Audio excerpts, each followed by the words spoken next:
Assalamualaikum warahmatullahi wabarakatuh. Nama saya Mahrus Syifaul Wahid, NIM di 01218030. Di sini saya akan membedah suatu jurnal guna untuk memenuhi tugas mata kuliah politik dan etika pendidikan yang diampu oleh Bapak Haji Basam Abul A'la. Nah, untuk yang pertama yaitu terkait sekilas tentang desentralisasi di Indonesia. Berdasarkan berlakunya Undang-Undang Pemerintah Daerah pada tahun 2001 untuk mendorong desentralisasi, Indonesia berharap dapat mewujudkan sistem administrasi yang modern yang sejalan dengan tren-tren masa kini atau tren global. Nah, dalam desentralisasi Indonesia, tujuannya yaitu yang pertama, agar pemerintah daerah meningkatkan efektivitas dan efisiensi dalam menyediakan layanan publik dan proyek pembangunan resmi. Dan yang kedua, guna untuk meningkatkan kemandirian pemerintah daerah dan masyarakat. Nah, untuk yang kedua yaitu mengenai metodologi. Nah, kali ini dalam jurnal yang saya bedah, penelitian tentang pengaruh desentralisasi pada pendidikan menengah pertama di Indonesia yaitu menggunakan model kausal yang disumberkan pada hubungan antara lingkungan pendidikan dan prestasi pendidikan sekolah negeri (SLTP).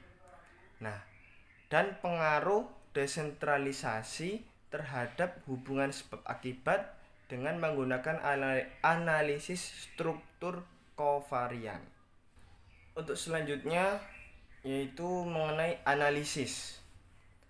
Analisis yang pertama yaitu tentang faktor lingkungan pendidikan yang efektif dan strukturnya untuk meningkatkan prestasi pendidikan diungkapkan dalam analisis satu ini, yaitu tentang pengaruh desentralisasi berdasarkan semua sekolah negeri SLTP dan tren-tren umum mengenai perubahan yang terjadi pada hubungan sebab akibat desentralisasi. Nah, selanjutnya analisis yang kedua yaitu tentang anggaran sekolah yang merupakan salah satu faktor lingkungan pendidikan yang juga sangat penting. Nah, dalam analisis yang kedua ini, peneliti mengklasifikasikan sekolah negeri SLTP menjadi dua kelompok berdasarkan status anggaran sekolahnya dan memverifikasi perbedaan dampak desentralisasi antara kedua kelompok anggaran tersebut.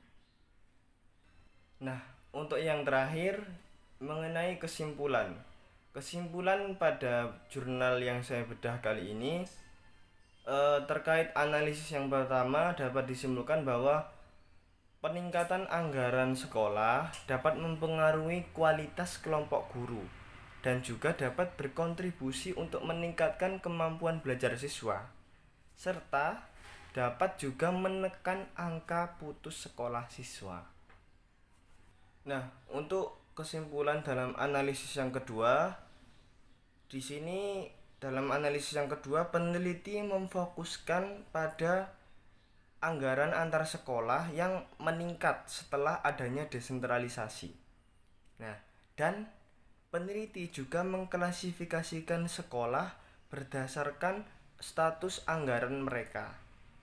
Nah, kemudian tidak hanya itu, peneliti juga memeriksa bagian yang lebih spesifik dari efek desentralisasi yang diperoleh dalam analisis yang pertama.